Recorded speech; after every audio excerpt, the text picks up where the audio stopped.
പരിണാമം എന്തിനാണ് നമ്മൾ പഠിക്കുന്നത് അല്ലെങ്കിൽ അറിയാൻ ശ്രമിക്കുന്നത് എന്നുള്ളൊരു ചോദ്യം സ്വാഭാവികമായി ഉണ്ടാവും. പരിണാമം ആർക്കും എതിരെയുള്ള ഒരു സിദ്ധാന്തമല്ല, അത് ആർക്കും അനുകൂലമായിട്ടുള്ള ഒരു സിദ്ധാന്തമല്ല, മറിച്ച് അത് യാഥാർത്ഥ്യത്തിന്റെ ഭാഷയാണ്. പരിണാമത്തിന് ബദലായി എന്തെങ്കിലും ഉണ്ടോ എന്നുള്ള ചോദ്യം, അങ്ങനെയൊന്നില്ല. പരിണാമത്തിന് ബദലായി ഏതെങ്കിലും സിദ്ധാന്തം വരികയാണെങ്കിൽ അത് കുറെ കൂടി മെച്ചപ്പെട്ട ഒരു പരിണാമ സിദ്ധാന്തം മാത്രമായിരിക്കും. മറിച്ച് ഇവിടെ സാഹിത്യ പ്രസംഗൻ സൂചിപ്പിച്ചതുപോലെ ഈ ഭൂമിയിലുള്ള സർവ്വചരാചരങ്ങളും ആരോ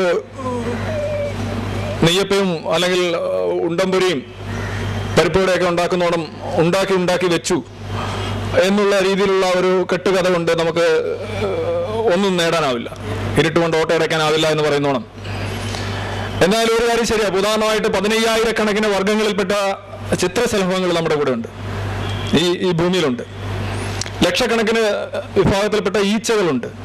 ഇതിൽ ഓരോ ഈച്ചയെയും ഒരാൾ കുത്തിയിരുന്ന് ഉണ്ടാക്കി വെച്ചു എന്നൊക്കെ പറയുകയാണെങ്കിൽ നമ്മൾക്ക് സ്വയം നമ്മുടെ ബുദ്ധി അവകാശിക്കേണ്ടി വരും. അപ്പോൾ പരിണാമത്തിന് ബദലായ ഒരു ഓപ്ഷൻ ഇല്ല. ഒന്നുകിൽ നിലവിലുള്ള പരിണാമ സിദ്ധാന്തം അല്ലെങ്കിൽ കുറെ കൂടി മെച്ചപ്പെട്ട പരിണാമ സിദ്ധാന്തം, ഈ രണ്ട് ഓപ്ഷനേ ഉള്ളൂ. There is no other option. ഇതിന് ബദലായി ഉന്നയിക്കുന്നത് സൃഷ്ടിവാദമാണ്. സൃഷ്ടിവാദം ശരിയാകണമെങ്കിൽ ആദ്യം സൃഷ്ടി സംഭവിക്കണം. സൃഷ്ടി എന്ന് പറഞ്ഞു കഴിഞ്ഞാൽ ഇല്ലായ്മയിൽ എന്തെങ്കിലും ഉണ്ടാക്കലാണ് സൃഷ്ടി. ഉള്ളത് വെച്ച് ഉണ്ടാക്കലിനെ പ്രൊഡക്ഷൻ എന്നാണ് പറയുക. ഇല്ലായ്മയിൽ നിന്ന് എന്തെങ്കിലും ഉണ്ടാക്കുക അസംഭവമാണ്. കാര്യം അങ്ങനെ അഥവാ ഉണ്ടാക്കിയാൽ അത് ഇല്ലായ്മ ആയിരുന്നില്ല എന്നാണ് എൻ്റെ അർത്ഥം. നിങ്ങളൊരു കറുത്ത മുറിയിൽ നിന്ന് ഒരു കറുത്ത പൂച്ചയെ കണ്ടെത്തിയാൽ പൂച്ച ആ മുറിയിൽ ഉണ്ടായിരുന്നു എന്നാണ് കാണേണ്ടത്, അല്ലാതെ അതിനകത്ത് വേറെ ഓപ്ഷൻ അവിടെ ഇല്ല. അപ്പോൾ സൃഷ്ടി എന്ന് പറയുന്നത് പുസ്തകത്തിൽ എഴുതി വെക്കാൻ പോലും സാധ്യമല്ല, കടലാസിൽ എഴുതി വെക്കാൻ പോലും സാധ്യമല്ലാത്ത രീതിയിൽ അസംഭവമായതിനാൽ സൃഷ്ടിവാദം എന്നുള്ളത് ഒരു തമാശ കഥയ്ക്ക് അല്ലെങ്കിൽ ഒരു മതഫലിതത്തിനപ്പുറം പരിഗണിക്കാവുന്നതല്ല. പരിണാമത്തെക്കുറിച്ച് കഴിഞ്ഞ പ്രാവശ്യം ഞാനിവിടെ വന്നത് റിച്ചർഡ് ഡോക്കിൻസിന്റെ ഗോഡ് ഡെല്യൂഷനെ കുറിച്ച് സംസാരിക്കാനായിരുന്നു. ഇപ്പൊ ഞാൻ വരുന്നത് ഡോക്കിൻസ് തന്നെ നാം ഇന്ന് ഫേസ് ചെയ്യുന്ന അല്ലെങ്കിൽ അഭിമുഖീകരിക്കുന്ന ഒരു വലിയ പ്രശ്നം, അതായത് പരിണാമ സിദ്ധാന്തത്തെ അപഹസിക്കാനായി സൃഷ്ടിവാദികൾ നടത്തുന്ന ചില കോപ്രായങ്ങൾ.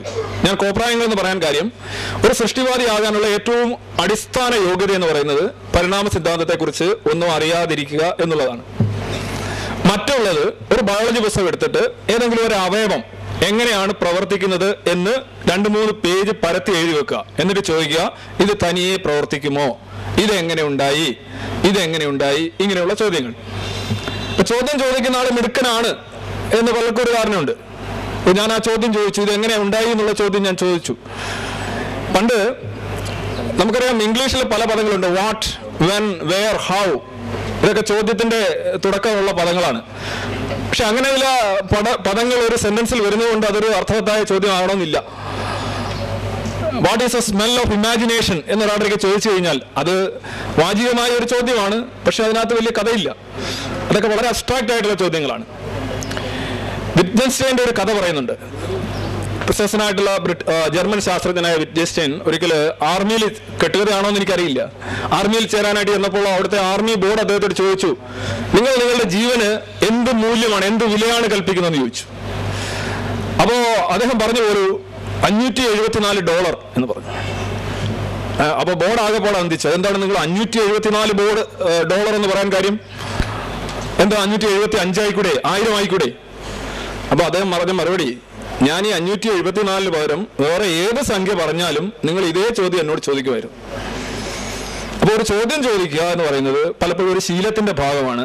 അത് നമ്മൾ കാര്യങ്ങൾ അറിഞ്ഞുകൊണ്ടോ അതിന്റെ അർത്ഥം മനസ്സിലാക്കിക്കൊണ്ടോ ആവണമെന്ന് യാതൊരു നിർബന്ധവുമില്ല.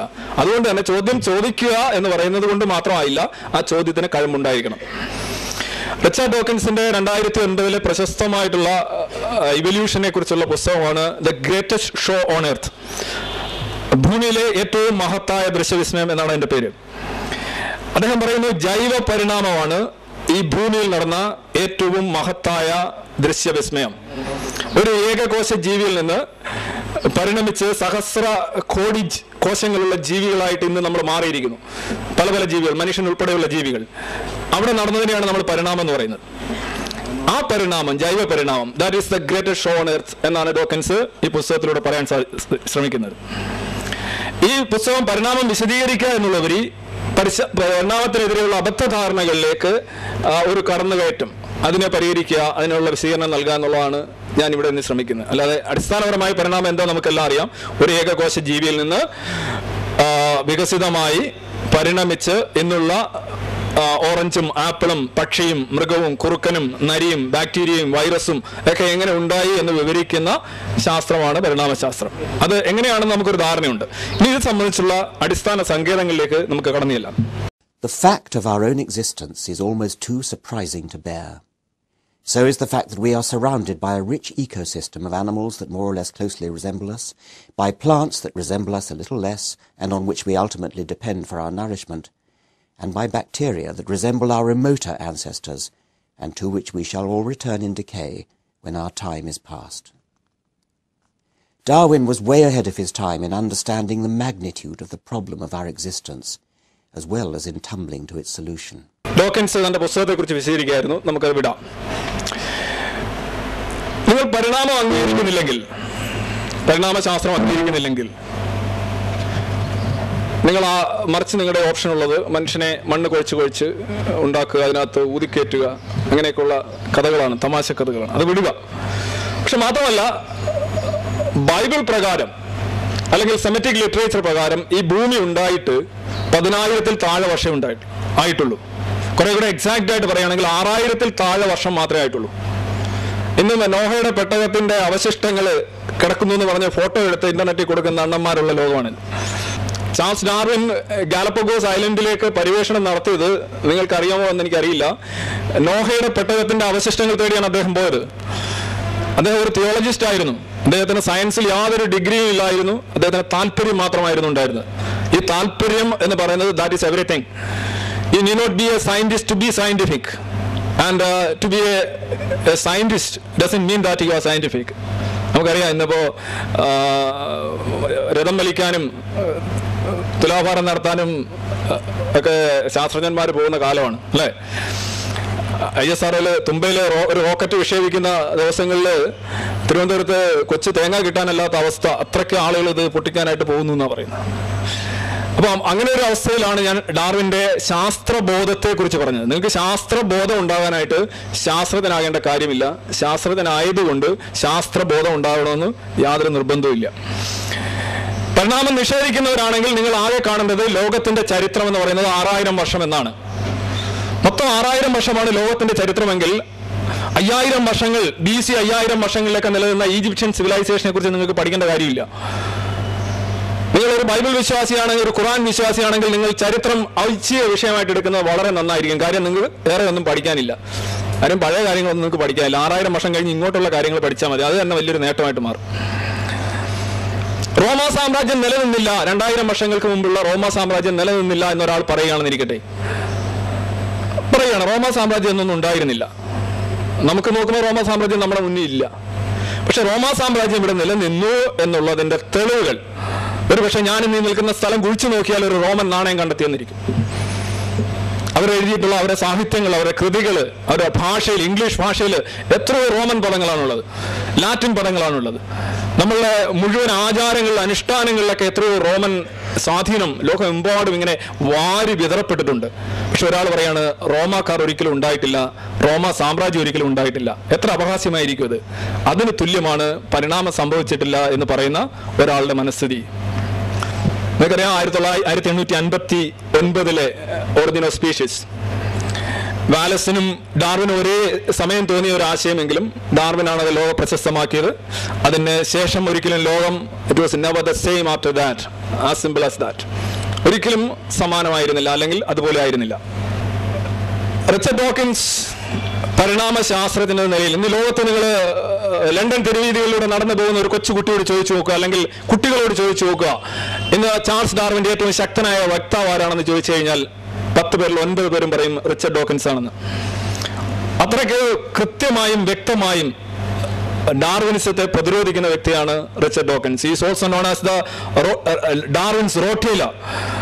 ഡാർവിന്റെ റോട്ടേലോ എന്ന് പറയുന്ന ഒരു സങ്കര ഇനത്തിൽപ്പെട്ട ഒരു നായയാണ്. അത്രയ്ക്ക് ശക്തമായ ഫെറോഷ്യസ് ആയി അദ്ദേഹം ഡിഫെൻഡ് ചെയ്യുന്നു എന്നുള്ളതാണ്.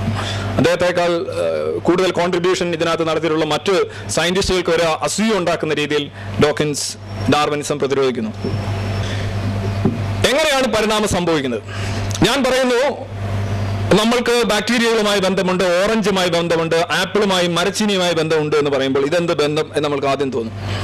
മരച്ചീനിയായിട്ടൊക്കെ, മരച്ചീനി ഇങ്ങനെ താഴോട്ട് പോവില്ലേ, നമ്മൾ മേലോട്ട് പോവില്ലേ, ആപ്പിളുമായിട്ട് എന്താ ബന്ധം? പലർക്കും വേറെ ധാരണയുണ്ട്, നമ്മൾ കുരങ്ങിൽ നിന്നാണ് ഇവോൾവ് ചെയ്തിരിക്കുന്നത്, മനുഷ്യൻ കുരങ്ങിൽ നിന്നാണ് ഉണ്ടായത്. അപ്പൊ കുരങ്ങെല്ലാം എന്താ ഇപ്പൊ വീണ്ടും കാഴ്ചബംഗ്ലായി കിടക്കുന്ന അയ്യയ്യേ കുക്കൂയി എന്നൊക്കെ പറയുന്ന ചില കാര്യം അറിയാവുന്ന സൃഷ്ടിവാദികൾ ആരും പറയില്ല. പക്ഷെ സാധാരണ ജനങ്ങളെല്ലാം പറയുകയാണ്, നിങ്ങൾ എന്താണ് പറയുന്നത്, നിങ്ങൾ മനുഷ്യരെല്ലാം കുരങ്ങിൽ നിന്നുണ്ടായെന്ന് പറയുന്നു. എന്നിട്ട് കുരങ്ങ് ഇപ്പോഴും അവിടെ നിൽക്കുന്നു, കുരങ്ങ് പരിണമിക്കുന്നില്ലല്ലോ. ദിവസം ഒരു 10 പോസ്റ്റ് വെച്ച് ഫേസ്ബുക്കിനകത്ത് കാണാൻ കഴിയും ഇതേ ചോദ്യം വെച്ചുകൊണ്ട്. അബദ്ധധാരണയാണത്. മനുഷ്യൻ കുരങ്ങിൽ നിന്ന് പരിണമിച്ചുണ്ടായ ഒരു ജീവി അല്ല. മനുഷ്യനും കുരങ്ങും ഒരു പൊതുപൂർവികനെ പങ്കിടുന്നു എന്നാണ് പരിണാമം പറയുന്നത്. കുരങ്ങ് പരിണമിച്ച് മനുഷ്യനോ, മനുഷ്യൻ പരിണമിച്ച് ആനയോ, ആന പരിണമിച്ച് ആടോ ഒന്നും ഉണ്ടാവില്ല. അങ്ങനെ ഉണ്ടാവുകയാണെങ്കിൽ അതാണ് സൃഷ്ടിവാദം, അതാണ് മാജിക്. അത് പരിണാമ സിദ്ധാന്തം അല്ല. പരിണാമ സിദ്ധാന്തത്തിൽ അത്ഭുതകരമായിട്ടുള്ള ക്ഷിപ്രമായിട്ടുള്ള ഒന്നും സംഭവിക്കില്ല. പടിപടിയായിട്ടുള്ള മാറ്റങ്ങളായിരിക്കും അതിലുണ്ടാവുക. എന്താണ് പരിണാമത്തിന്റെ ജീവവായു അല്ലെങ്കിൽ ഓക്സിജൻ എന്ന് പറയാവുന്ന നാച്ചുറൽ സെലക്ഷൻ, പ്രകൃതി നിർദ്ധാരണം? ഇതാണ് നമ്മൾ പഠിക്കേണ്ടത്.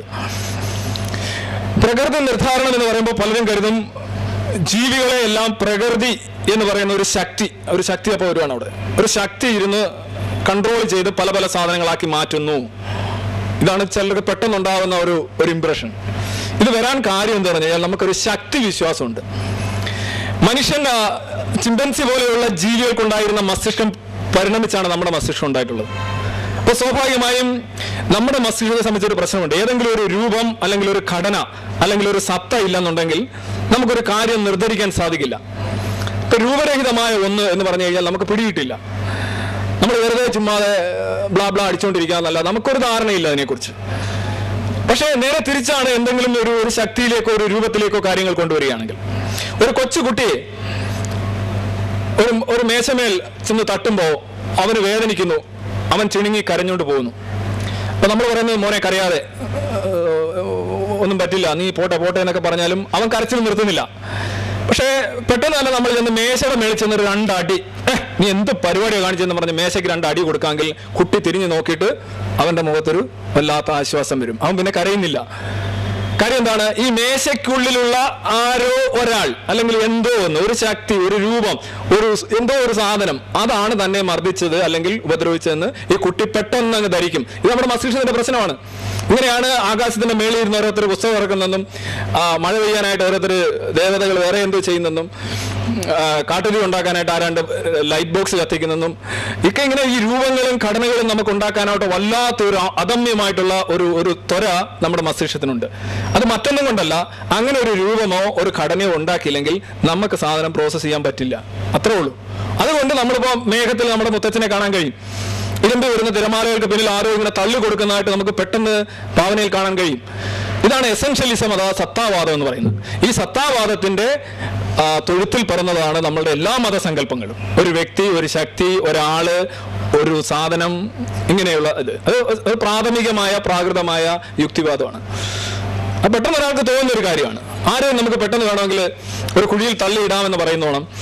കുഴിയിൽ തള്ളിയിടാൻ നമ്മൾ ജസ്റ്റ് ഒരു പുഷ് കൊടുത്താൽ മതി. ഒരു കഥ പറയുകയോ ഒരു വിശ്വാസത്തിലേക്ക് ഒരാളെ തള്ളിയിടാൻ എളുപ്പമാണ്. ഒരു കുഴിയിലേക്ക് ജസ്റ്റ് 3-4 കഥകളും കുറെ ഭീഷണികളും ഒക്കെ ആകുമ്പോൾ ആൾ വീഴും. പക്ഷെ അതിനകത്ത് പിടിച്ചു കയറ്റാൻ വലിയ പ്രയാസമാണ്. നാച്ചുറൽ സെലക്ഷൻ എന്ന് പറഞ്ഞു കഴിഞ്ഞാൽ അടിസ്ഥാനപരമായി ഒരു സംഭവം അല്ലെങ്കിൽ ഒരു വസ്തുത നടക്കാനുള്ള നിരവധി സാധ്യതകളുണ്ടെന്നിരിക്കട്ടെ, അതിൽ ഏറ്റവും കൂടുതൽ പൊട്ടൻഷ്യൽ പോസിബിലിറ്റി ഉള്ള സാധ്യതയാണ് നമ്മൾ നാച്ചുറൽ സെലക്ഷൻ എന്ന് പറയുന്നത്. മനസ്സിലായില്ല? ഞാൻ സിമ്പിളായിട്ട് പറയാം. നമ്മൾ കല്ലെടുത്ത് മേലോട്ട് എറിയുക, അത് താഴെ വീഴുന്നു, അതാണ് നാച്ചുറൽ സെലക്ഷൻ. അത്രേ ഉള്ളൂ. വളരെ സിമ്പിളായി ഞാൻ പറഞ്ഞു എന്ന് നിങ്ങൾക്ക് തോന്നിയില്ല. കല്ലെടുത്ത് മേലോട്ട് എറിഞ്ഞു കഴിഞ്ഞാൽ മേലോട്ട് പോകാനുള്ള സാധ്യതയുണ്ട്, വശങ്ങളിലേക്ക് പോകാനുള്ള സാധ്യതയുണ്ട്, തിരിച്ചു വരാനുള്ള സാധ്യതയുണ്ട്, തിരിച്ച് വരാതിരിക്കാനുള്ള സാധ്യതയുണ്ട്. പക്ഷേ അവിടെ നടക്കുന്ന ഏറ്റവും കൂടുതൽ സാധ്യത എന്ന് പറയുന്നത് തിരിച്ചു വരിക എന്നുള്ളതാണ്. അത് തിരിച്ചു വരാമെന്നുള്ള ഒരു കരാറൊന്നും ഉണ്ടായിട്ടല്ല, ആരെങ്കിലും പിടിച്ച് താഴോട്ട് ഇടുന്നൊന്നുമല്ല. അവിടെയുള്ള അവസ്ഥ വെച്ച് നോക്കുമ്പോൾ അതാണ് സംഭവിക്കാൻ ഏറ്റവും അധികം സാധ്യതയുള്ള ഒരു ഇവന്റ്. ആ ഇവന്റ് അല്ലെങ്കിൽ ആ സംഭവം അവിടെ ഉണ്ടാവുന്നു. അതിനെയാണ് നമ്മൾ നാച്ചുറൽ സെലക്ഷൻ എന്ന് പറയുന്നത്. അപ്പൊ നാച്ചുറൽ സെലക്ഷൻ വഴി ജീവികൾ ഉണ്ടാകുന്നത്, ഇപ്പൊ മനുഷ്യനെ, ഇപ്പൊ ജബ്ബാർ മാഷ് പറഞ്ഞോണം, എല്ലാ ബാക്ടീരിയയൊക്കെ ഇങ്ങനെ പരിണമിച്ച് മനുഷ്യനെ ഉണ്ടാക്കി കൊടുക്കാമെന്നുള്ളൊരു കരാറോ കോൺട്രാക്റ്റോ അല്ല പരിണാമം. മനുഷ്യനുണ്ടാവണമെന്ന് യാതൊരു നിർബന്ധവും ഇല്ല. മനുഷ്യൻ ഉണ്ടായിക്കൂടാന്ന് നിർബന്ധമില്ല. ചില സൃഷ്ടിവാദികളൊക്കെ ചോദിക്കാറുണ്ട് പലപ്പോഴും, ഇങ്ങനെ മനുഷ്യന് മാത്രം വിശേഷ ബുദ്ധി ഉണ്ടാകണം എന്നെന്താ നിർബന്ധം? തിരിച്ചൊരു ചോദ്യം ഇല്ലേ, മനുഷ്യന് നിർബന്ധ ബുദ്ധി ഉണ്ടായിക്കൂടാ എന്നാർക്കാ നിർബന്ധം? അങ്ങനെ ഒരു ചോദ്യം ചോദിക്കാമല്ലോ. അങ്ങനെ ആർക്കെങ്കിലും നിർബന്ധമുണ്ടോ? അങ്ങനെ ഒരു നിക്കറും കെട്ടി ആരെങ്കിലും ഇരിക്കുന്നുണ്ടോ? മനുഷ്യന് നിർബന്ധ വിശേഷ ബുദ്ധി ഉണ്ടായിക്കൂടാ? അങ്ങനെയില്ല. പലതിനും നിർബന്ധ ബുദ്ധി, വിശേഷ ബുദ്ധി ഇല്ല. പലതിനും കുറേശ്ശെ വ്യത്യസ്തമായ അളവുകളുണ്ട്. മനുഷ്യന് കൂടുതലുണ്ട്. എല്ലാ മനുഷ്യർക്കും ഒരേ തോതിലില്ല. ചില മനുഷ്യർ ഇപ്പോഴും വാനരെ പോലെ ജീവിക്കുന്ന മനുഷ്യരെ കുറിച്ച് ഞാൻ പറയുന്നുണ്ട്. നമുക്ക് സ്ലൈഡുകളിൽ കാണാൻ കഴിയും. എല്ലാ മനുഷ്യരും വൈസ് ചാൻസലറും PhD ഒന്നും അല്ല. ഇപ്പോഴും മൃഗതുല്യമായി ജീവിക്കുന്ന മനുഷ്യർ, ഇതേ 1350cc ബ്രെയിനുമായിട്ട് നമ്മുടെ അതേ ഫാക്കൽറ്റിയുമായിട്ട് ജീവിക്കുന്ന ഒരുപാട് മനുഷ്യർ ഇന്ന് ഈ ഭൂമിയിലുണ്ട്. അവരെല്ലാം നമ്മളുടെ എല്ലാം ശാരീരിക സവിശേഷത ഉള്ളവരാണ്. അപ്പൊ നാച്ചുറൽ സെലക്ഷൻ എന്ന് പറയുമ്പോൾ ആദ്യമായിട്ട് ഞാൻ പറയട്ടെ, there is no nature and there is no selection in natural selection. പ്രകൃതി നിർദ്ധാരണത്തിൽ പ്രകൃതിയില്ല, നിർദ്ധാരണമില്ല. നിർദ്ധാരണം എന്ന് പറയുമ്പോൾ നമ്മൾ പറയാം, നമ്മളൊരു തുണിക്കടയിൽ കയറി വിവിധ വസ്ത്രങ്ങൾ നോക്കിയിട്ട് ഇഷ്ടപ്പെട്ട വസ്ത്രം തിരഞ്ഞെടുക്കുന്നു. അങ്ങനെ ഒരു തെരഞ്ഞെടുപ്പ് അവിടെ ഇല്ല. അങ്ങനെ തിരഞ്ഞെടുക്കാൻ ആളുമില്ല. ഈ പ്രകൃതി എന്ന് പറയുന്ന പലരും പ്രകൃതി ഒരു ശക്തിയായിട്ട് കാണും. പ്രകൃതി ഒരു ശക്തിയല്ല. പ്രകൃതി എന്ന് പറഞ്ഞാൽ അവിടെ ആബ്സെന്റ് ആണ്. സംതിങ് നമുക്കൊന്നും ഇല്ലാത്തതുകൊണ്ട് ഇങ്ങനെ പറയുന്നതേ ഉള്ളൂ. അല്ലാതെ ഏതെങ്കിലും ഒരു ഏജന്റ് അല്ല. അവിടെ ഒരു ശക്തി ഇരുന്ന് പിക്കപ്പ് ചെയ്യുകയോ അവിടെ ഒരു സെലക്ഷൻ നടക്കുന്നില്ല. അവിടെ പ്രകൃതി എന്ന് പറയുന്ന ഒരാളും ഇല്ല. പക്ഷെ നമ്മുടെ ഭാഷയുടെ പരിമിതി കൊണ്ട് നമ്മളതിനെ പ്രകൃതി നിർദ്ധാരണം, അതായത് നാച്ചുറൽ, സ്വാഭാവികമായ നിർദ്ധാരണം എന്നാണ് കറക്റ്റായിട്ട് പറയേണ്ടത്. So I recommend A correction in Malayalam. സ്വാഭാവികമായ തെരഞ്ഞെടുപ്പ്, അതായിരിക്കും കുറച്ചുകൂടെ നല്ലത്. പ്രകൃതിപരമായ തെരഞ്ഞെടുപ്പ് എന്ന് പറയുമ്പോൾ പ്രകൃതിയെ ഒരു ശക്തിയായിട്ടൊക്കെ ആളുകൾ കണ്ടുകളയും. ദൈവം ഇല്ലെങ്കിൽ പ്രകൃതി, ദൈവത്തിന് പകരം നിങ്ങൾ ഒരാളെ കണ്ടെത്തിയല്ലോ എന്നൊക്കെ ആശ്വസിക്കുന്ന ആൾക്കാരുണ്ട്. അതിന്റെ കാര്യമില്ല. അതാണ് പറയുക, it's a likely outcome with maximum possibility of realisation in a given condition. ഒരു സാഹചര്യത്തിൽ സംഭവിക്കാൻ സാധ്യതയുള്ള ഏറ്റവും വലിയ സാധ്യത, അതാണ് നാച്ചുറൽ സെലക്ഷൻ. അത് ഞാൻ വളരെ വളരെ സാധാരണവൽക്കരിച്ചുകൊണ്ടാണ് പറഞ്ഞത്. ഒരു കല്ലെടുത്ത് മേലോട്ട് എറിഞ്ഞു കഴിഞ്ഞാൽ അതിന്റെ നാച്ചുറൽ സെലക്ഷൻ എന്ന് പറഞ്ഞു കഴിഞ്ഞാൽ താഴെ വീഴുക എന്നുള്ളതാണ്. Just like. ഇനിയാണ് സർവൈവൽ ഓഫ് ദ ഫിറ്റസ്റ്റ്. ഇതാണ് നമ്മൾ പഠിച്ചിട്ടുള്ളത്. ശക്തന്റെ അല്ലെങ്കിൽ ബലവാന്റെ അല്ലെങ്കിൽ ഏറ്റവും മികച്ചവന്റെ അതിജീവനം. ബീജത്തിന് ജീവനുണ്ട്, അണ്ടത്തിന് ജീവനുണ്ട്. ബീജത്തിന് 23 ക്രോമസോം, അണ്ടത്തിൽ 23 ക്രോമസോം, മൊത്തം 46 ക്രോമസോം. ഒറ്റ ക്രോമസോമും അധികം ഉണ്ടാകുന്നില്ല. രണ്ടിനും ജീവനുണ്ട്, രണ്ടും ചേർന്നുണ്ടാകുന്നതിനും ജീവനുണ്ട്. പുതുതായിട്ടൊന്നും ഉണ്ടാകുന്നില്ല. അവിടെ ഒരു പുതിയ ജീവനും ഉണ്ടാകുന്നില്ല. Nothing new happens. ചില പറയും ഒരു പുതിയ ജീവൻ ഉണ്ടായി എന്നൊക്കെ പറഞ്ഞ് ജ്യോതിഷമൊക്കെ നോക്കുന്നുണ്ട്. എന്താ ജീവൻ ഉണ്ടാവുക? അണ്ടത്തിനും ബീജത്തിനും ജീവനുണ്ടെങ്കിൽ, അണ്ടവും ബീജവും ചേർന്നുണ്ടാകുന്ന സിക്താണ്ടത്തിന് ജീവനുണ്ടെങ്കിൽ വേറെ എന്താ അവിടെ ഒരു പുതിയ ജീവൻ? 250 പൈസ കയ്യിൽ വെക്കുന്നു. 250 പൈസ വെച്ച് 1 രൂപയാകുന്നു. 23 ക്രോമസോം, 23 ക്രോമസോം, 46, 47 ഇല്ല, 45 ഇല്ല. വളരെ കൃത്യം. അവിടെ യാതൊരു പ്രത്യേകത ഉണ്ടാവുന്നില്ല. അപ്പോൾ മനസ്സിലാക്കേണ്ട ഇതാണ്, എന്തുകൊണ്ടാണ് ഒരു ജീവി പരിണമിക്കുന്നത്. അപ്പോൾ പലരും പറയാറുണ്ട്, തണുപ്പ് പരിസ്ഥിതിയിലുള്ള ജീവിക്ക് തണുപ്പിനെ നേരിടാനായിട്ടുള്ള കട്ടിയുള്ള തൊലി ഉണ്ടാവും എന്ന് പറയും. അതെങ്ങനെ ഉണ്ടാവുക? ആ ജീവി തീരുമാനിക്കുക, ആഹാ നല്ല തണുപ്പ്, അതുകൊണ്ട് കട്ടിയുള്ള ഒരു തൊലി കിട്ടിയിരുന്നെങ്കിൽ എന്ന് പറഞ്ഞ് അങ്ങ് പരിണമിക്കുകയോ അല്ലെങ്കിൽ തീരുമാനം എടുക്കുകയല്ല. ഒരു ജീവിക്കും തനിക്ക് ആവശ്യമായിട്ടുള്ള പരിണാമം സെലക്ട് ചെയ്യാൻ മനുഷ്യന് ഒരുപക്ഷെ ഇനി കഴിഞ്ഞെന്നിരിക്കും. നമ്മൾ കാര്യങ്ങൾ കണ്ടെത്തിയുണ്ട്. ഒരു ജീവിയും അറിഞ്ഞുകൊണ്ടല്ല പരിണമിക്കുന്നത്. അറിഞ്ഞാലൊട്ട് പരിണമിക്കാൻ സാധിക്കുകയില്ല. ഇത് സംതിങ് ലൈക്ക് എന്താ പറയുക, ആരോ ഇൻ ഡാർക്ക്നെസ് പോലെയാണ്. ഒരു അന്ധകാരത്തിലേക്ക് എഴുതുവിടുന്ന ഒരു അസ്ത്രം പോലെയാണ് പരിണാമം സംഭവിക്കുന്നത്. അതുകൊണ്ടാണ് പലതരം ജീവി, ഉദാഹരണമായിട്ട് ഈ 15,000 തരം ശലഭങ്ങൾ എന്തിനാ? ഒരു ശലഭം പോരെ. ഇതൊക്കെ ഉണ്ടാകുന്ന ഓരോരോ മൈനർ മ്യൂട്ടേഷൻ വഴിയുള്ള വേരിയേഷൻസ് ആണ്. ഈച്ചകൾ തന്നെ 1.5 ലക്ഷം ഈച്ചകൾ ഉണ്ടാവാൻ കാര്യം, ഇത്ര ഈച്ചകൾ ഉണ്ടാവേണ്ട കാര്യമില്ലല്ലോ. അവിടെ നടക്കുന്ന ട്രയൽ ആൻഡ് എറർ മെത്തേഡിലൂടെ മേക്കപ്പ് ചെയ്ത് ഇങ്ങനെ പ്രൊഡക്ഷൻ ഉണ്ടാകുമ്പോൾ പലതും പലതായി പോവുകയാണ്, വലിച്ചെറിയാണ്. നമ്മൾ ഉദാഹരണമായിട്ട് ഞാൻ വേറൊരു കാര്യം പറയും. നാച്ചുറൽ സെലക്ഷൻ്റെ ഏറ്റവും ഉദാഹരണമാണ് നമ്മളുടെ കുട്ടിയുടെ അല്ലെങ്കിൽ സന്താനോൽപാദനം. ഒരു അണ്ടത്തിലേക്ക് കുതിച്ചു ചെല്ലുന്നത് ഏതാണ്ട് 20 ലക്ഷം ബീജങ്ങളാണ് ഒരു സമയം. ഒരു ഡിസൈനർ, ഒരു ആസൂത്രകൻ ഉണ്ടെങ്കിൽ ഒരണ്ടം ഒരു ബീജം, അത് മാത്രമേ അവിടെ സെലക്ഷൻ നടക്കുന്നുള്ളൂ. യഥാർത്ഥത്തിൽ ഒരണ്ടോ ഒരു ബീജവും മതി കുട്ടി ഉണ്ടാവാൻ. പക്ഷെ 20 ലക്ഷം ബീജങ്ങളാണ് ഇതിലേക്ക് ഇരച്ചു പാഞ്ഞു ചെല്ലുന്നത്. കാര്യം എന്താണ്? നമ്മൾ ഒരു പിടി കല്ലും മണ്ണും വാരി ഒരു മാങ്ങ എറിയുന്നത് പോലെ ഏതെങ്കിലും ഒന്ന് കൊള്ളട്ടെ, ഏതെങ്കിലും ഒരെണ്ണം കിട്ടട്ടെ എന്നുള്ള അർത്ഥമാണ്. ഇതാണ് ആസൂത്രണമില്ലാത്ത നാച്ചുറൽ ആയിട്ടുള്ള ഒരു പ്രോസസ്സിൽ സംഭവിക്കുക. ആസൂത്രണം ഉണ്ടെങ്കിൽ കൃത്യമായ ഒരു ബീജം, കൃത്യമായ ഒരു അണ്ടം, ഒരു സൈഗോട്ട്, ഒരു കുട്ടി, അങ്ങനെ ഒരു ആസൂത്രണം കാണാനില്ല. നാച്ചുറൽ സെലക്ഷൻ പറയുന്നു, നാച്ചുറൽ സെലക്ഷനിൽ ഒരുപാട് പൂമ്പടി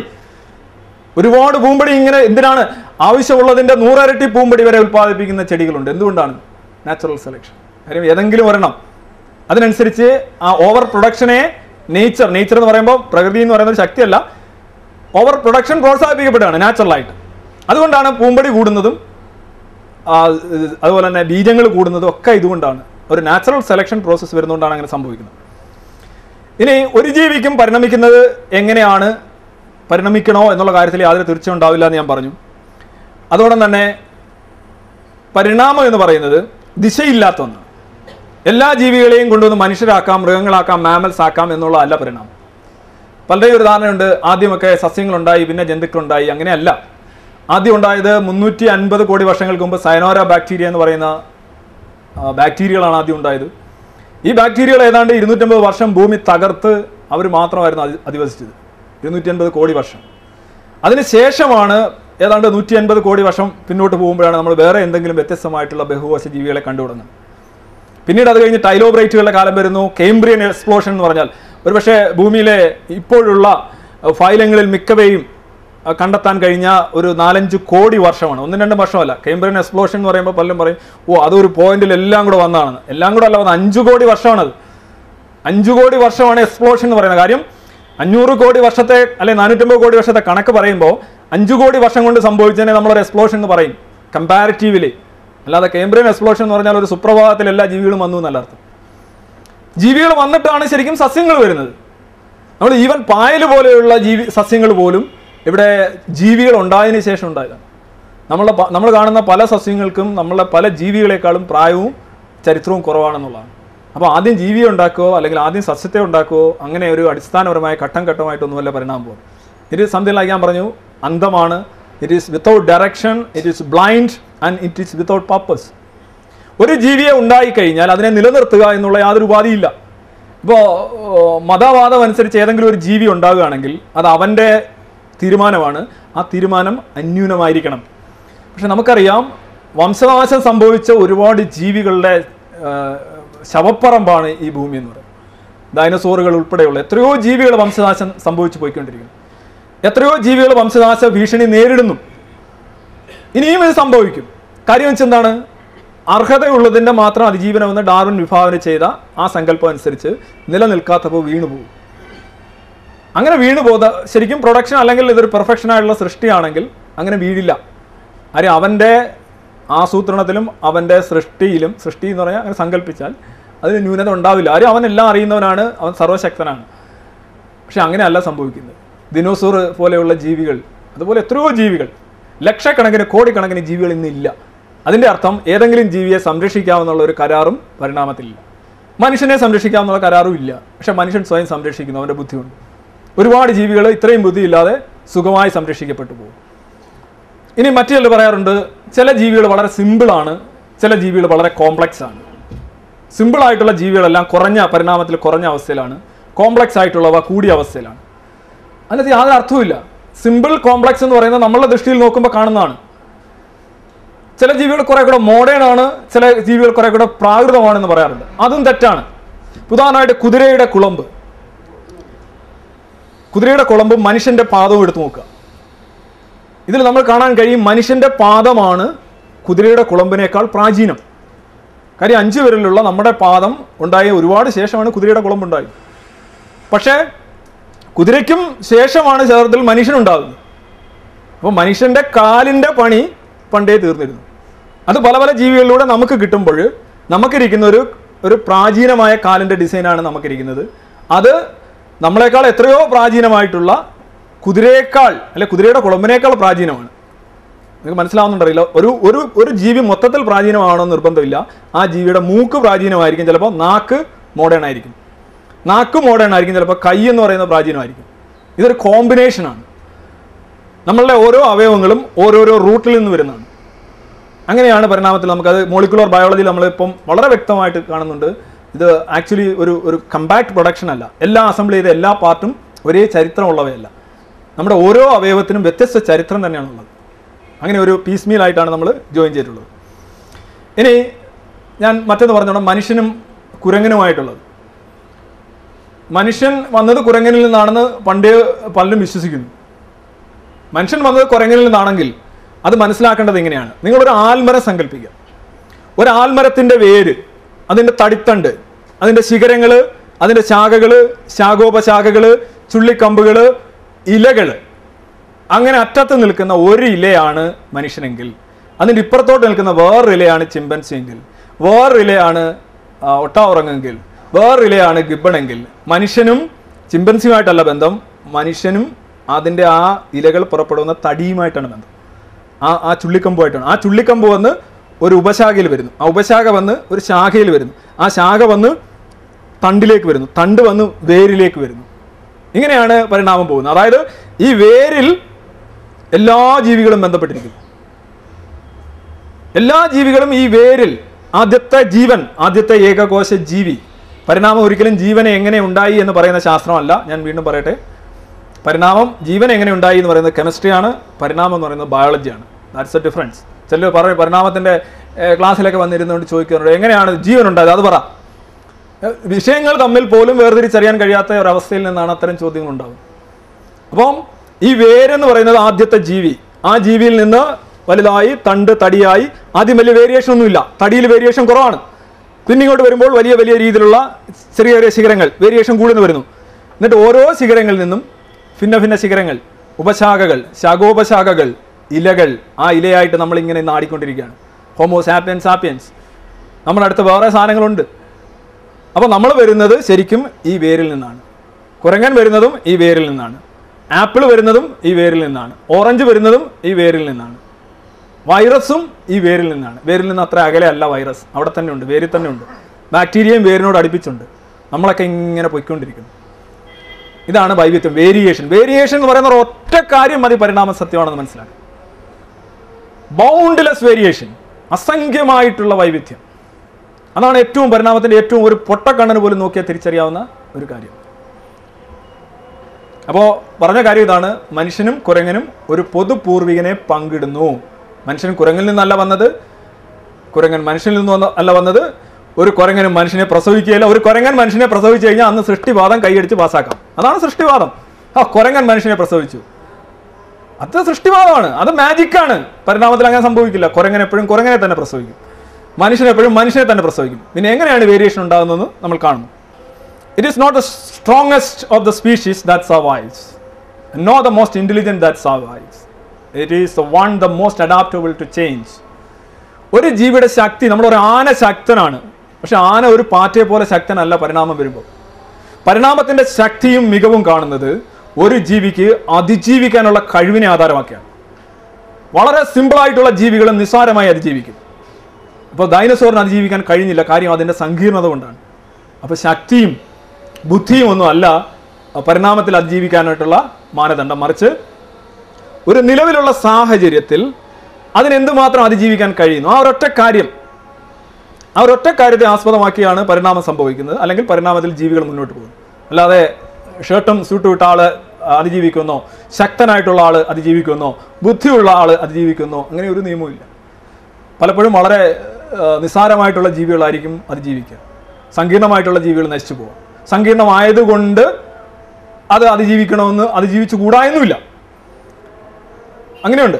അപ്പോൾ ചിലർ പറയാറുണ്ട്, ഈ മനുഷ്യനെ പോലെയുള്ള ജീവികൾ ഇത്രയും മുന്നിലായി, മനുഷ്യൻ്റെ കഴിവ് വേറെ ആർക്കും ഇല്ല. നമുക്ക് ബുദ്ധിയുണ്ട്, ഇമാജിനേഷൻ ഉണ്ട്, കവിത എഴുതും, നമ്മൾ റോക്കറ്റ് വിടും. ഒന്ന് ആലോചിച്ച് നോക്കുക, കവിത എഴുതുക, റോക്കറ്റ് വിടുക എന്നുള്ള പറയുന്ന കാര്യങ്ങളൊന്നും മനുഷ്യൻ്റെ അതിജീവനമായിട്ട് ഒരു രീതിയിലും ബന്ധപ്പെട്ടിരിക്കുന്നില്ല. മനുഷ്യൻ അതിജീവിക്കാനായിട്ട് കവിത എഴുതുകയോ റോക്കറ്റ് വിടുകയോ ചെയ്യേണ്ട കാര്യമില്ല.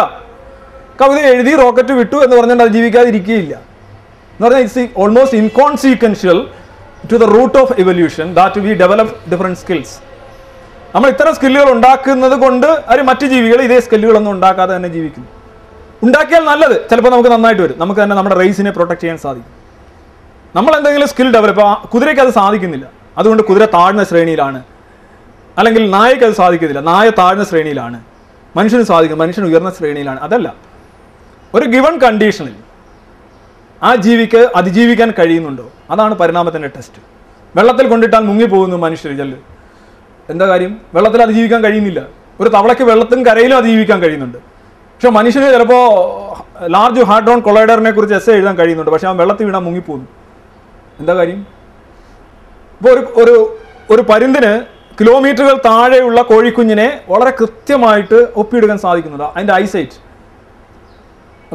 നായ തിരിച്ചറിയുന്ന മണങ്ങൾ നമ്മൾ അത്യന്താധുനികമായിട്ടുള്ള യന്ത്രങ്ങൾ കൊണ്ടുവച്ചാൽ പോലും നമുക്ക് സെൻസ് ചെയ്യാൻ പറ്റില്ല. വവ്വാല് തിരിച്ചറിയുന്ന ആവൃത്തിയിലുള്ള ശബ്ദം, മനസ്സിലായില്ലേ? അതിൻ്റെ ഒരു സോണോഗ്രാഫിയിൽ തന്നെ ഒരു തിയറി ഉണ്ട്. ഇത്രയും കുറഞ്ഞ ഫ്രീക്വൻസിയിലുള്ള ശബ്ദം, നമ്മുടെ 20,000 ഹെർട്സിനും ഇടയ്ക്കുള്ള ഫ്രീക്വൻസിയിലാണ് നമ്മൾ കേൾക്കുന്നത്. അതിന് ഉപരിയായിട്ടുള്ള ഫ്രീക്വൻസിയിലുള്ള ശബ്ദം കേൾക്കാനായിട്ട് സാധിക്കുന്നു വാവലുകൾക്ക്. ആ കഴിവ് നമുക്കില്ല. അപ്പോൾ അന്യൂനമായിട്ടുള്ള അല്ലെങ്കിൽ അനിതര സാധാരണമായിട്ടുള്ള കഴിവുകൾ വിവിധ ജീവികൾക്കുണ്ട്. ഈ കഴിവുകൾ നമുക്കില്ല. അപ്പം ഓരോ ജീവിക്കും കിട്ടിയിരിക്കുന്ന കഴിവുകൾ അതിൻ്റെ സാഹചര്യത്തിൽ നന്നായി മുന്നോട്ട് പോകാനായിട്ടുള്ളതാണ്. അല്ലാതെ ഏറ്റവും നല്ല കഴിവ്, ഏറ്റവും മോശം കഴിവ് എന്ന് പറയുന്നൊരു സാധനമില്ല. എല്ലാ കഴിവുകളും എന്താണോ അതിന് ചെയ്യേണ്ടത് അതിനനുകൂലമായിട്ടുള്ളതാണ്. എങ്ങനെയാണ് ശരിക്കും പരിണാമം സംഭവിക്കുക? നിങ്ങളൊരു മണി എടുത്ത് നോക്കുക, ബെൽ, അല്ലെങ്കിൽ നിങ്ങളൊരു റെയിൻബോ എടുത്ത് നോക്കുക, വളഞ്ഞൊരു കമ്പ്, വളഞ്ഞ ഒരു ആരോ പോലെയുള്ള സാധനം ഇങ്ങനെ എടുക്കുക, ഒരു മണി. ഇത് കണ്ടോ? നിങ്ങൾ ആ കാണുന്നതിനകത്ത് ഒരു ആരോ. ഒരറ്റത്ത് പുലിയും മറ്റേ അറ്റത്ത് മുയലുമാണെന്നിരിക്കട്ടെ. പുലി മുയലിനെ പ്രസവിക്കില്ല. പുലി പ്രസവിച്ചല്ല, പുലിയും നല്ല മുയലുണ്ടായിട്ട് നമുക്കറിയാം. പക്ഷെ നമ്മൾ രണ്ട് ജീവികളായിട്ട് സമാനമായിട്ട് ഒന്ന് സങ്കല്പിക്കുക. എങ്ങനെയാണ് ഈ പുലി മുയലാകുന്നത്? ഒരു പുലി ആദ്യം പ്രസവിക്കുന്ന അതിൻ്റെ കുട്ടിയായിരിക്കും. അതിൻ്റെ കുട്ടിയെ പ്രസവിക്കും. അതിൻ്റെ കുട്ടിയെ പ്രസവിക്കും. പുലികളെ പ്രസവിക്കും. ആദ്യത്തെ പുലിയും രണ്ടാമത്തെ പുലിയുമായിട്ടുള്ള വ്യത്യാസം എന്ന് പറയുന്നത് ഓൾമോസ്റ്റ് ഇല്ല. രണ്ടാമത്തെ പുലിയും മൂന്നാമത്തെ പുലിയുമായിട്ടുള്ള വ്യത്യാസം എന്ന് പറയുന്നത് വലിയ വ്യത്യാസം ഇല്ല. 3ഉം 4ഉമായിട്ടും വ്യത്യാസം ഇല്ല. 4ഉം 5ഉമായിട്ടും വ്യത്യാസം ഇല്ല. 9ഉം 10ഉമായിട്ടും വ്യത്യാസം ഇല്ല. പക്ഷെ 1ഉം 10ഉമായിട്ട് ചെറിയ വ്യത്യാസങ്ങളുണ്ട്. 1ഉം 100ഉമായിട്ട് കുറച്ചുകൂടെ വ്യത്യാസം കാണും. 1ഉം 500 ആകുമ്പോൾ വ്യത്യാസം പിന്നെയും കൂടും. അത് ഏറ്റവും നന്നായിട്ട് അറിയണമെങ്കിൽ നിങ്ങളുടെ ഫോട്ടോ എടുക്കുക. നിങ്ങൾ ആദ്യ ദിവസം കൊച്ചിനായിരിക്കുന്ന ഫോട്ടോ, രണ്ടാമത്തെ ദിവസം ഫോട്ടോ എടുക്കുക, മൂന്നാമത്തെ ദിവസം ഇങ്ങനെ ഫോട്ടോ ഇങ്ങനെ അടുക്കി വെക്കുക. ആദ്യ ദിവസം മുതൽ നിങ്ങളുടെ ഇപ്പോൾ വരെയുള്ള ഫോട്ടോ അടുക്കി വെച്ചിട്ട് അതിനകത്തൂടെ ഇങ്ങനെ നോക്കുകയാണെങ്കിൽ ആദ്യത്തെ ദിവസം ഫോട്ടോ തന്നെയാണ് രണ്ടാമത്തെ ദിവസം തന്നെയാണ് മൂന്നാമത്തെ തന്നെയാണ് നാലാമത്തെ തന്നെയാണ് അഞ്ചാമത്തെ തന്നെയാണ് ആറാമത്തെ. പക്ഷേ ആദ്യത്തെ ദിവസം ഫോട്ടോയും ആറാമത്തെ ദിവസം ഫോട്ടോയും തമ്മിൽ ചെറിയ വ്യത്യാസങ്ങളുണ്ട്. ഇങ്ങനെയാണ് ആ വ്യത്യാസങ്ങൾ അക്യൂമുലേറ്റ് ചെയ്ത് പോകുന്നത്. ഓരോ ജീവിയും അതിൻ്റെ തന്നെ കുട്ടിയെ പ്രസവിക്കുമെങ്കിലും ഓരോ തവണ ഇത് കോപ്പി എടുക്കുകയാണ്. കോപ്പി എടുക്കുമ്പോൾ എന്താണ് സംഭവിക്കുന്നത്? ഒരിക്കലും copy is never as good as the original. ഒരു കോപ്പി എടുക്കുമ്പോൾ എപ്പോഴും നമ്മൾ ന്യൂനതകളും അപാകതകളും വ്യത്യാസങ്ങളും ഉണ്ടാവും. അത് കൂടി വരുമ്പോൾ ഈ ന്യൂനതകൾ, വേരിയേഷനുകൾ കൺസോൾട്ടേറ്റ് ചെയ്യപ്പെടും. കൺസോൾട്ടേറ്റ് ചെയ്യുക വെച്ചാൽ അതെല്ലാം കൂടെ കൂടി വന്നാണ് പലപ്പോഴും നമ്മളൊരു ഘട്ടമാവുമ്പോൾ, ഇപ്പോൾ ഈ പുലിയുടെ തന്നെയാണെങ്കിൽ ഇങ്ങനെ ഓരോരോ ഒരു ഘട്ടമാവുമ്പോൾ ഇത് ആദ്യത്തെ പുലിയിൽ നിന്ന് നല്ല തോതിൽ വ്യത്യസ്തമായിട്ടുള്ള ഒരു ജീവിയായിരിക്കും. പക്ഷെ ആ ജീവി ഉണ്ടാക്കുന്നത് അതിൻ്റെ കുട്ടിയായിരിക്കും. അപ്പോൾ അവിടെ പ്രശ്നമില്ല. പക്ഷേ ആ കുട്ടികളും ആദ്യത്തെ പുലിയുമായിട്ട് നല്ല വ്യത്യാസമുണ്ട്. ഇതിങ്ങനെ ഒരു ഘട്ടത്തിലെത്തുമ്പോൾ ആ ബെൽ ഷേപ്പിൻ്റെ ഏറ്റവും മധ്യത്തെത്തും. ആ മധ്യത്തെത്തുന്ന ജീവി എന്ന് പറയുന്നത് ഈ അറ്റത്ത് നിൽക്കുന്ന പുലിയുടെയും ആ അറ്റത്ത് നിൽക്കുന്ന മുയലിൻ്റെയും ഇടയിലുള്ള ഒരു ജീവിയായിരിക്കും. പക്ഷെ ആ ജീവി ഒരിക്കലും പുലിയുടെയും മുയലിൻ്റെയും, പുലിയുടെ തലയും മുയലിൻ്റെ വാലും ഉള്ള ഒരു ജീവി ആയിരിക്കില്ല. മറിച്ച് അതിൻ്റെ പൊതുപൂർവികൻ എന്ന് പറയാവുന്ന വേറൊരു ജീവിയായിരിക്കും. പലരും പരിണാമം ഈ ട്രാൻസിഷണൽ ഫോസിൽസ് എന്നൊക്കെ പറഞ്ഞ് ബഹളം ഉണ്ടാക്കാറുണ്ട്, മധ്യവർത്തി ഫോസിലുകൾ. ഇപ്പോൾ കുരങ്ങനും തവളയും ഉണ്ടെങ്കിൽ അതിൻ്റെ ഇടയ്ക്ക് തരങ്കൻ ഉണ്ടാകണ്ടേ? എവിടെ തരങ്കൻ്റെ ഫോസിൽ എവിടെ എന്നൊക്കെ ചോദിച്ച് ബഹളം ഉണ്ടാക്കുന്ന ആൾക്കാരുണ്ട്. തരങ്കൻ എന്ന് പറഞ്ഞൊരു ജീവി പരിണാമത്തിൽ ഉണ്ടാവില്ല, അല്ലേ? തരങ്കനൊക്കെ ഉണ്ടാകുന്ന ഇപ്പോൾ ദശാവതാരത്തിൽ മനുഷ്യൻ്റെ ഉടലും സിംഹത്തിൻ്റെ തലയും ഉള്ള ഒരു ജീവിയുണ്ട്. അതൊക്കെ മതസാഹിത്യത്തിൽ ഉണ്ടാകുന്ന മതഫലിതങ്ങൾ മാത്രമാണ്. സ്പിങ്സ് എന്ന് പറയുന്ന കുതിരയുടെ മുഖവും മനുഷ്യൻ്റെ ശരീരമുള്ള ജീവിയുണ്ട്. ഇതൊക്കെ എന്ന് പറയുന്നത് കഴിഞ്ഞാൽ മതഫലിതങ്ങളാണ്, അല്ലാതെ പരിണാമത്തിൽ ഇങ്ങനെ രണ്ട് ജീവിയെ ഒട്ടിച്ചു വെച്ചുകൊണ്ട് ഉണ്ടാവില്ല. ഇനി ഈ രണ്ട് ജീവികളുടെ പൊതുപൂർവികൻ എന്ന് പറയുമ്പം ആയിരിക്കില്ല. ഇപ്പം മനുഷ്യൻ്റെയും കുരങ്ങിൻ്റെയും പൊതുപൂർവികൻ കൂടുതലും കുരങ്ങിനെ സമാനമായിരിക്കും. കുരങ്ങിൻ്റെ ഗുണങ്ങളോട് കൂടുതൽ സാമ്യമുള്ള ഒരു ജീവിയായിരിക്കും നമ്മൾ പങ്കിടുന്ന പൊതുപൂർവികൻ. കാര്യം എന്ന് വെച്ച് കഴിഞ്ഞാൽ കുരങ്ങൻ്റേതായിട്ടുള്ള ഗുണങ്ങൾ നമ്മൾ ഒരുപാട് ജീവികളിൽ കാണുന്നുണ്ട്. മനുഷ്യൻ്റേതായിട്ടുള്ള ഗുണങ്ങൾ കുറച്ചുകൂടെ അഡ്വാൻസ്ഡ് ആയിട്ടുള്ള കുറേ ജീവികളിലേ കാണുന്നുള്ളൂ. അപ്പോൾ ഈ ഗുണങ്ങൾ പിന്നീട് വന്നാണെന്ന് നമുക്ക് കണ്ടെത്താൻ സാധിക്കും. ഇപ്പോൾ ഈ ബെൽ ഷേപ്പ്ഡ് ആയിട്ടുള്ള ഡിസ്ട്രിബ്യൂഷനാണ് പരിണാമത്തിൽ വരിക. ഇത് തിരിഞ്ഞ് വന്നിട്ട് അവസാനം മറ്റൊരു ജീവിയിൽ എത്തിച്ചേരുകയാണ്. അതേസമയം ഓരോ ജീവിയും ഈ ബെൽ ഷേപ്പ് ഇങ്ങനെ ലീനിയറായിട്ട് പോവുകയല്ല. ഇതിൽ നിന്ന് റൂട്ടുകൾ ഉണ്ടായിക്കൊണ്ടേയിരിക്കും. അങ്ങോട്ടും ഇങ്ങോട്ടും എല്ലാം ഇങ്ങനെ പടർന്ന് ഇങ്ങനെ പോയിക്കൊണ്ടേയിരിക്കും. അതിൻ്റെ കുട്ടിയെ പ്രസവിക്കുക, അതിൻ്റെ കുട്ടിയെ പ്രസവിക്കുക, ചെറിയ മാറ്റങ്ങൾ. ഇത് 1-2 ദിവസം കൊണ്ടോ 10-100 ദിവസം കൊണ്ടോ 1000-10,000 ദിവസം കൊണ്ടോ 1,00,000 ദിവസം കൊണ്ടോ കോടി ദിവസം കൊണ്ടോ 10 കോടി ദിവസം കൊണ്ടോ 100 കോടി ദിവസം കൊണ്ടോ സംഭവിക്കുന്ന കാര്യമല്ല. കോടിക്കണക്കിന് വർഷങ്ങൾ കൊണ്ട് സംഭവിക്കുന്ന കാര്യങ്ങളാണ്. അപ്പോൾ കോടിക്കണക്കിന് വർഷം എന്ന് പറയുമ്പോൾ നമുക്കൊരു പ്രശ്നമുണ്ട്. എന്താ പറയുക, നമ്മൾ പറയും നമ്മളിപ്പോൾ സ്വാഭാവികമായിട്ട് നമ്മുടെ ഒരു ഓർമ്മയെന്ന് പറഞ്ഞു കഴിഞ്ഞാൽ എന്താ, നമ്മളൊരു 60-70-80 വയസ്സ് വരെ ജീവിക്കും. ഒരു 50 വർഷത്തിന് മുമ്പ് എന്ന് പറയുമ്പോഴേ നമ്മുടെ മസ്തിഷ്കം പകച്ചു തുടങ്ങും. ഒരു 150 വർഷത്തിന് മുമ്പുള്ള കാര്യം എന്ന് പറഞ്ഞു കഴിഞ്ഞാൽ 150 വർഷം എന്ന് പറഞ്ഞാൽ നമ്മുടെ മസ്തിഷ്കത്തിന് നിൽക്കില്ല. ഇനി അതിനപ്പുറമുള്ള 200 വർഷം 300 വർഷം എന്നൊക്കെ പറയാം ചുമ്മാതെ പൂജ്യം ഇടുന്നതല്ലാതെ നമുക്ക് വലിയ ധാരണയൊന്നുമില്ല. അവിടെയാണ് നമ്മൾ 1000 വർഷം 10,000 വർഷം 12,000 വർഷം 1,00,000 വർഷം 1,00,000 വർഷം എന്ന് പറഞ്ഞാൽ നമ്മുടെ മസ്തിഷ്കത്തിന് പ്രോസസ്സ് ചെയ്യാൻ പറ്റില്ല ആ കാലം. We never use to do that. നമ്മൾ അങ്ങനെ ചെയ്യുകയാണെങ്കിൽ നമ്മൾ വിചാരിക്കും എന്താണ്, നമുക്കതാണ് ഈ പരിണാമം മനസ്സിലാക്കാനുള്ള ഏറ്റവും വലിയൊരു വിഷമം. കാലം സംബന്ധിച്ച് നമ്മുടെ മസ്തിഷ്കം പ്രോസസ്സ് ചെയ്യുന്നതിനുള്ള ഏറ്റവും വലിയ അബദ്ധമാണ്. നമുക്ക് പ്രോസസ്സ് ചെയ്യാൻ പറ്റാത്തൊരു കാലത്താണ് പരിണാമം സംഭവിക്കുന്നത്. അതായത് കോടിക്കണക്കിന് വർഷങ്ങൾ, ദശലക്ഷക്കണക്കിന് വർഷങ്ങൾ, അതൊരിക്കലും മനുഷ്യന് പ്രോസസ്സ് ചെയ്യാൻ സാധിക്കില്ല. നമ്മൾ വെറുതെ പൂജ്യം ഇട്ട് കളിക്കുക. 5 കോടി വർഷത്തിന് മുമ്പ് എന്ന് പറഞ്ഞാൽ എന്തുവാ, 5 കോടി വർഷം എന്ന് ആലോചിച്ച് നോക്കുക. ഒരു പിടിയില്ല, ചുമ്മാ എന്നൊക്കെ പറയുകയാണ്. ഇതുകൊണ്ടാണ് പല സാധാരണക്കാർക്കും ഈ പരിണാമം എന്താണെന്ന് മനസ്സിലാകാത്തത്. ഇന്നിപ്പോൾ മനുഷ്യൻ എങ്ങനെ ഇരിക്കുന്നു, പുലി അങ്ങനെ ഇരിക്കുന്നു, കുരങ്ങ് എങ്ങനെ ഇരിക്കുന്നു, അപ്പോൾ ഇതൊക്കെ എങ്ങനെയാണ് മാറിയ, കുരങ്ങിനെ പ്രസവിക്കുന്നു, മനുഷ്യനെ പ്രസവിക്കുന്നു, അപ്പോൾ എങ്ങനെ ഇത് മാറി? ഇവിടെയാണ് നമ്മൾ ആദ്യം മനസ്സിലാക്കേണ്ടത് ഈ സമയം ഉൾക്കൊള്ളാനായിട്ടുള്ള ശേഷി. അത് ചുമ്മാതെ മതവാദികൾ പറയുന്നതോണം അദ്ദേഹത്തെ ഉൾക്കൊള്ളുക എന്നുള്ളതല്ല. സമയം നമുക്കൊരു കുറച്ച് 100-150 വർഷം കഴിഞ്ഞ് കഴിഞ്ഞാൽ പിന്നെ നമ്മൾ വെറുതെ ഇങ്ങനെ പൂജ്യം ഇട്ട് ഇങ്ങനെ പോവുകയാണ്. ഇനി മറ്റൊന്ന് പല ചോദ്യങ്ങളൊക്കെ ചോദിക്കാറുണ്ട്. ഭയങ്കര ദൈവ പ്രചരണത്തിന് ചോദ്യം, കോഴിയാണോ മുട്ടയാണോ ആദ്യം ഉണ്ടായത്? ആ ചോദ്യത്തിന് ഉത്തരവില്ലെങ്കിൽ ഞങ്ങൾ ജയിച്ചു. പലതും കേൾക്കാനുണ്ട്. ഞാൻ പറഞ്ഞു ഇയാൾ ഇത്രയൊക്കെ പറയുന്നില്ല, എന്നാൽ പറ കോഴിയാണോ മുട്ടയാണോ ആദ്യം ഉണ്ടായത് എന്ന് പറഞ്ഞു കഴിഞ്ഞാൽ ഈ ചോദ്യം അങ്ങോട്ട് ചോദിക്കുമ്പോഴത്തേക്ക് മതം പാസ്സായെന്നുള്ള. മതം അർത്ഥമില്ലാത്ത ഒരു ചോദ്യമാണ് അവിടെ ഉന്നയിക്കുന്നത്. ഒന്നാമത് മതത്തിൻ്റെ കയ്യിൽ എന്തെങ്കിലും ഉത്തരം ഉണ്ടായിട്ടല്ല, അല്ലേ? മതത്തിൻ്റെ ഒരു വിഷയം എന്ന് പറഞ്ഞു കഴിഞ്ഞാൽ ഇപ്പോൾ നിങ്ങളുടെ വിമാനത്തിന്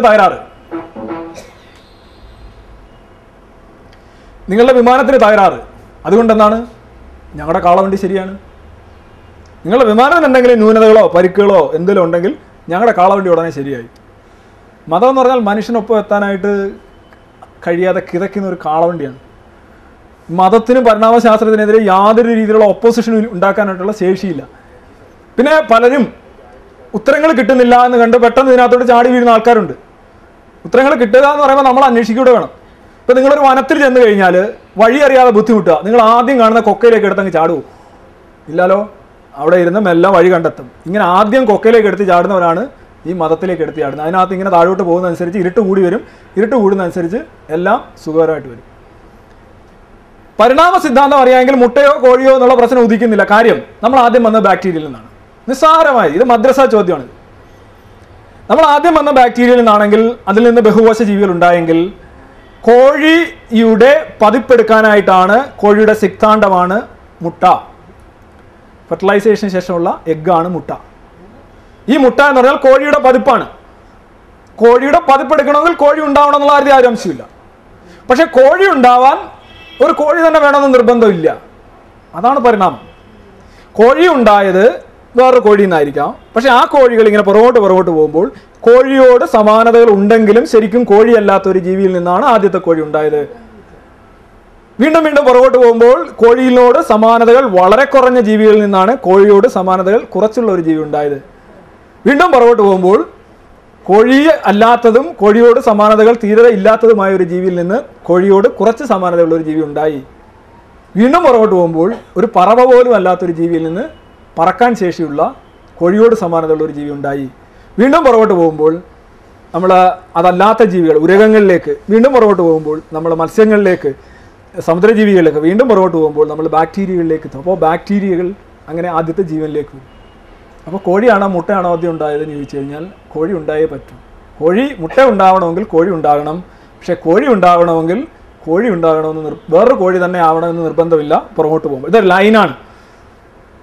പരിണാമം അറിയാവുന്നവൻ ഈ ചോദ്യം ചോദിക്കില്ല, പരിണാമം അറിയാത്തവൻ ഈ ചോദ്യത്തിന് ഉത്തരം കിട്ടുകയില്ല. അതുകൊണ്ട് തന്നെ ഇത് ആഘോഷിക്കപ്പെടും. അബ്ദുള്ള കുട്ടി CPM വിട്ടുപോയപ്പോൾ പറഞ്ഞ ചോദ്യമാണ്. എനിക്ക് ഉത്തരം കിട്ടിയില്ല, എൻ്റെ ഗ്യാരണ്ടി ചോദിച്ചു കോഴിയാണോ മുട്ടയാണോ ഉണ്ടായത്. ഞാൻ ആകപ്പാട് അന്തം വിട്ട് ഞാൻ ഉടനെ മുസ്ലിം ലീഗ് ഏത് പറഞ്ഞായിരുന്നു, ഞാൻ കോൺഗ്രസിൽ പോയി ചേർന്നു. എന്താ പറയുക, ഇതാണ് പരിണാമത്തിന് പല പല ക്രിയേഷനിസ്റ്റുകൾ. ഈ പരിണാമത്തിന് ഏറ്റവും കൂടുതൽ ബഹളം ഉണ്ടാക്കുന്നത് ക്രിസ്ത്യൻ വിഭാഗത്തിൽ നിന്നുള്ള ക്രിയേഷനിസ്റ്റുകളാണ്. ഈ അടുത്ത ഒരു 10 വർഷമായിട്ട് മുസ്ലിങ്ങളും അത് കുറേ പേര് ഏറ്റുപിടിച്ചിട്ടുണ്ട്. ഹാരൂൺ യഹ്യ പോലെയൊക്കെയുള്ള കുറേ തമാശ സൈറ്റുകളൊക്കെ ഉണ്ട്. അതിനകത്താണ് അവർ പല ചോദ്യങ്ങൾ ചോദിക്കുന്നത്. നിങ്ങൾ കുരങ്ങനും തവളയുണ്ടെങ്കിൽ അതിൻ്റെ ഇടയ്ക്കുള്ള തരംഗൻ എവിടെ, അല്ലേ? പശുവും ആനയുണ്ടെങ്കിൽ അതിൻ്റെ ഇടയ്ക്കുള്ള പശുവിൻ്റെ ബാക്കും ആനയുടെ ഫ്രണ്ടും ഉള്ള ജീവി എന്തേ? ഈ ജീവികളുടെ ഇടയിലുള്ള ജീവികളുടെ ഫോസിൽ എന്തേ എന്നൊക്കെ ചോദിക്കുന്നതാണ്. ഇത് ഒരിക്കലും ഞാൻ പറയട്ടെ, പരിണാമത്തിൽ ഒരിക്കലും സംഭവിക്കില്ല. പരിണാമത്തിൽ 2 ജീവികളുടെ സങ്കലനമായിട്ടുള്ള വേറൊരു ജീവി ഉണ്ടാവില്ല. ഓരോ ജീവിക്കും വ്യക്തമായിട്ട് അതിൻ്റേതായ രീതിയിലുള്ള അതിജീവന ശേഷി ഉണ്ടാവും. അപ്പോൾ ഈ കാണുന്ന ഈ കുരങ്ങനും തവളയും ചേർന്നതും ക്രോക്കോഡക്ക് മുതലയും താറാവും ചേർന്ന ജീവികളൊന്നും ഒരിക്കലും പരിണാമശാസ്ത്രത്തിൽ എങ്ങും ഉണ്ടാവില്ല. ഇനി ഫോസിലുകൾ കിട്ടുന്നില്ല എന്ന് പറയുന്ന ഒരു കാര്യമുണ്ട്. പല ഫോസിലുകൾ, എന്താണ് ഫോസിലുകൾ ആദ്യം കിട്ടാനായിട്ടുള്ള അതിൻ്റെ സാധ്യതയെക്കുറിച്ച് പഠിക്കണം. ഈ ഭൂമിയിൽ മരിച്ചു വീഴുന്ന എല്ലാ ജീവികളും എല്ലാ സസ്യങ്ങളും ജീർണിച്ച് മണ്ണടിയാണ് ചെയ്യുന്നത്. അതിൻ്റെ യാതൊരു ട്രേസും ബാക്കി ഉണ്ടാവില്ല. പക്ഷെ ചില ജീവികളുടെ സസ്യങ്ങളുടെ അവശിഷ്ടങ്ങൾ വായു കടക്കാത്ത പാളികൾക്കുള്ളിൽ, അത് ചിലപ്പോൾ ചുണ്ണാമ്പുകല്ലായിരിക്കാം, ചിലപ്പോൾ പാറയായിരിക്കാം, ഇത്തരം വായു കടക്കാത്ത പാളികൾ, ശിലാപാളികൾക്കുള്ളിൽ ഭദ്രമായി ഫോസിലൈസ് ചെയ്യപ്പെടുകയാണെങ്കിൽ മാത്രമേ ഫോസിൽ ഉണ്ടാവൂ. മാത്രമല്ല, ഈ ഫോസിൽ ഉണ്ടായതിനു ശേഷം നമ്മൾ അവിടെ ചെല്ലുകയും നമ്മളത് കണ്ടെത്തുകയും വേണം. നമുക്ക് ചിലപ്പോൾ ലഭിക്കുന്ന ഫോസിലുകളെല്ലാം ആവർത്തന വിരസമായിട്ടുള്ള സാധനമായിരിക്കും. വീണ്ടും വീണ്ടും ഒരേ സാധനത്തിൻ്റെ ഫോസിൽ കൂടിയ അളവിൽ ലഭിക്കുന്നു. ഇപ്പോൾ മനുഷ്യനും ചിമ്പൻസിക്കും ഇടയിലുള്ള ഫോസിൽ എവിടെ എന്ന് പറഞ്ഞ് പോയി എങ്ങും പോയി കുഴിക്കാൻ പറ്റില്ല. കിട്ടിയാൽ കിട്ടി, അത്രേ ഉള്ളൂ. ഇത് മാത്രമല്ല, ഫോസിൽ ശാസ്ത്രം വെച്ച് തന്നെ നോക്കുകയാണെങ്കിൽ നമ്മൾ ശരിക്കും യൂറോപ്പും അമേരിക്കയും മാത്രമേ ശരിക്കും ഫോസിലിനായിട്ട് ഇതുവരെ ഖനനം ചെയ്തിട്ടുള്ളൂ. ഏഷ്യ പോലെയുള്ള ആഫ്രിക്ക പോലെയുള്ള രാജ്യങ്ങൾ നമ്മൾ ചെയ്തു തുടങ്ങുന്നേ ഉള്ളൂ. അത് തന്നെ ഇപ്പോൾ നമുക്ക് തിമിംഗലത്തിൻ്റെ കാര്യത്തിലൊക്കെ പാകിസ്ഥാനിൽ നിന്ന് കിട്ടിയ ഫോസിലുകൾ വളരെ സഹായകരമായി. തിമിംഗലം ജലജീവി ആയിരുന്നില്ല, കരജീവി ആയിരുന്നു എന്നുള്ള വ്യക്തമായിട്ടുള്ള തെളിവ് വരുന്ന ഫോസിലുകൾ ഈ അടുത്തിടെ 2-3 വർഷം മുമ്പ് പാകിസ്ഥാനിൽ നിന്നാണ് കിട്ടിയത്. പാകിസ്ഥാനിൽ, ഇന്ത്യ, ചൈനയിൽ നിന്ന് ഫോസിലുകൾ കിട്ടിക്കൊണ്ടിരിക്കുന്നു.